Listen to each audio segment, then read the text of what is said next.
రాష్ట్రంలోని ప్రముఖ పర్యాటక ప్రాంతమైన వైనాడు. ఇది వైనాడు ప్రాంతంలోని సుమారు 5 కిలోమీటర్ల మీద వచ్చిన తర్వాత ఇది ముండక్కాయ అనే ప్రాంతం. ఇక్కడ మనకు వెనకాల కనిపిస్తున్న ఆ కొండ ఏదైతే పైన కొంచెం పాటు కొండ చర్యలు ఏదైతే జారిందో అది స్వల్ప సాధారణంగా వచ్చే జలపాతం.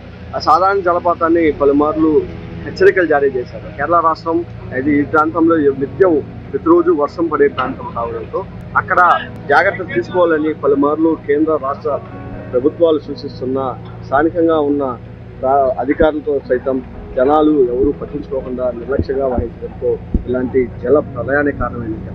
అప్పటి నుంచి వచ్చిన వరద ఉధృతికి అక్కడి నుంచి బండరాళ్ళు పెద్ద స్థాయిలో తుల్లుకుంటూ వచ్చి నీటితో పాటు సుమారు 5 కిలోమీటర్ల మేర ఈ మొత్తం మనకు పూర్తిగా కనిపిస్తున్న ఈ ప్రాంతం మొత్తం నివాసాలే. సుమారు 1000 కుటుంబాలు ఇల్లు ఇక్కడ ఉంటాయని చెప్పి అధికారులు అంచనా వేస్తున్నా అధికారికంగా ఎలాంటి ప్రకటన చేయలేదు. కేవలం 500 వరకు మాత్రమే జనాలు ఉండాలని చెప్తున్నారు. 1000 ఇళ్లకు పైగా ఉన్న ఈ ప్రాంతంలో ఒక్కసారిగా రాత్రి అనుకోని విధంగా వచ్చిన ప్రళయం పూర్తి 4 గ్రామాలను తుడిచిపెట్టే పూర్తిగా ప్రస్తుతం కూడా సహాయక చర్యలు 5వ రోజు కొనసాగుతున్న బండరాళ్ళ కింద పెద్ద బండరాళ్ళు వరదలో కూరుకుపోయిన మృతదేహాలను వేకెత్తిస్తున్నారు. ఈ మృతదేహాలకు సంబంధించి మనం ఇక్కడ ఒక మసీదుని ఈ మసీదు ముండకాయం అనే గ్రామంలోని ఈ మసీదు జనాలు అర్ధరాత్రి జరిగిన ప్రళయంలో చాలా మంది ఇక్కడ పైన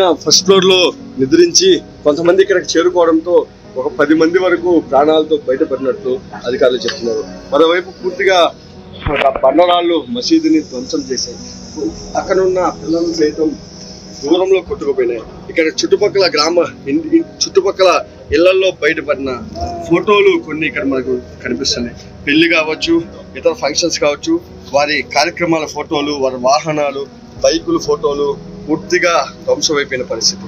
మనం మరోవైపు గమనిస్తే NDRF తో పాటు వివిధ సహాయక చర్యలు కొనసాగుతున్న ఈ బండరాల కింద ఎన్ని మృతదేహాలు ఉన్నాయో తెలియడం లేదు. ఇలాంటి నివాసాలు ధ్వంసమైనవి కాకుండా మనకు పైన మరొక ఇల్లు, ఒక బంగళా ఒకటి దర్శనమిస్తుంది.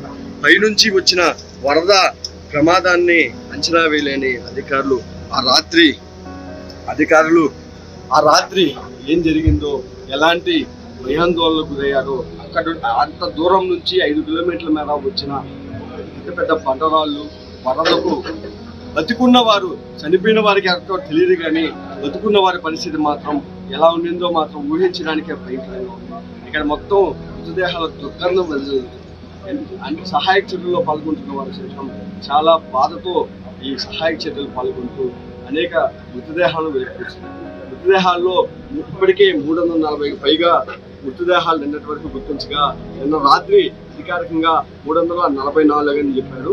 ఈరోజు ఇక్కడ ముండకాయం నుంచి కొంచెం దూరంలోనే ఒక 10 సంవత్సరాల బాలిక, ఒక ఫలలేని ఒక బాలికను గుర్తించినట్టు అధికారికంగా చెప్పారు.